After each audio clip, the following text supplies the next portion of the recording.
So here is something that keeps irritating me about people.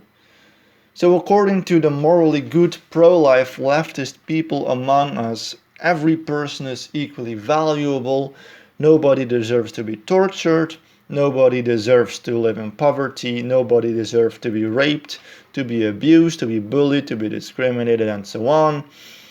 But statistically, of course, there are always victims of rape, poverty, abuse, discrimination every single day. 5 years from now, there are still going to be victims. 50 years from now, there are still going to be victims. And I can guarantee you that 100 years from now, there are still going to be victims. Now, the problem is that if you believe that absolutely nobody ever deserves to be raped, discriminated, and whatever else that belongs to the list of injustice, but you justify the continuation of life, then of course you agree with the statistics. You cannot deny the statistics if you are rational. If you allow life to continue to exist for another century, you statistically allow hundreds of victims to be harmed. This is mathematically true, whether you like it or not, whether you justify it or not, even if you pray and hope your ass off that nobody will ever experience injustice, the statistics are undeniable. It's a hardcore scientific fact. So, as a pro-lifer, there is absolutely no way that you can deny this fact. Hundreds of victims will experience injustice because of your ideological view that life is all worth it. You will precisely allow the injustice that you say nobody ever deserves.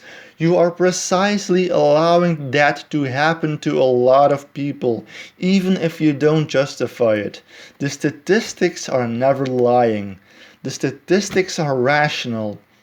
You hoping that nobody will ever have to go through injustice is irrational. Hope is irrational.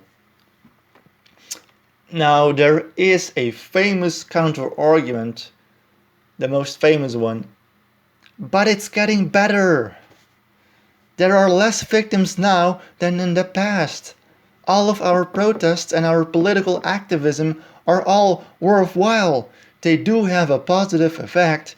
We should keep on fighting for a better world, and one day there will be no more victims. Okay, so we have to continue life because it's getting better. It's not perfect, but it's getting better. Of course, that still means that there will always be victims, even if it is just a small amount. So, one victim being raped out of 10 people is worth the other 9 people. That is what is being said here. So, the value of that one rape victim doesn't matter anymore. Those 9 people having a good life is all that matters, apparently. Life will never be perfect, but it's getting better and therefore it's all worth it. But oh dear, nobody deserves injustice. Yes, so one human being raped all the time is worth it because 9 people are having a good life. It's not perfect, but it's a lot better than 5 people being raped. If 5 people are being raped, then it's bad. But if just one person is being raped, then it's good. It's getting better. Even though this one rape victim will continue to be raped forever. I mean, come on.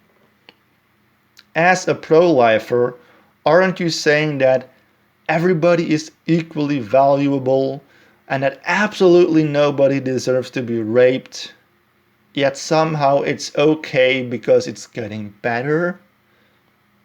You are contradicting your value theory. Life being valuable versus everybody being valuable, that doesn't work together because once again, statistically, victims are inevitable. And even if it were possible that one day there won't be any more victims, let's say that 500 years from now there will be no more victims. that would mean that all the victims that will exist between now and 500 years from now are all worth it. Even though right now we say, no more victims. If we want to pursue a society where no more victims will exist, but in order to pursue that kind of society, it would take us 500 years, then during those 500 years, there would still be victims. And so that will, of course, contradict your value theory. I mean, my point is that pro-lifers do in fact not value everybody.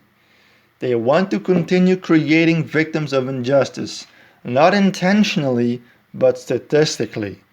They continue to create them statistically. And they do this, first of all, out of selfishness, and because it's getting better.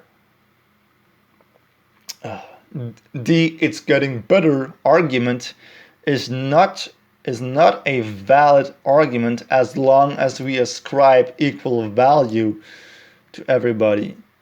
If literally nobody deserves injustice, then you would have to statistically ensure that the numbers of victims will be 0. And you won't reduce those numbers to 0 by praying and hoping that nobody will become a victim. The only way to reduce those numbers to 0 is, you've guessed it, don't bring potential victims into existence. Spread the word.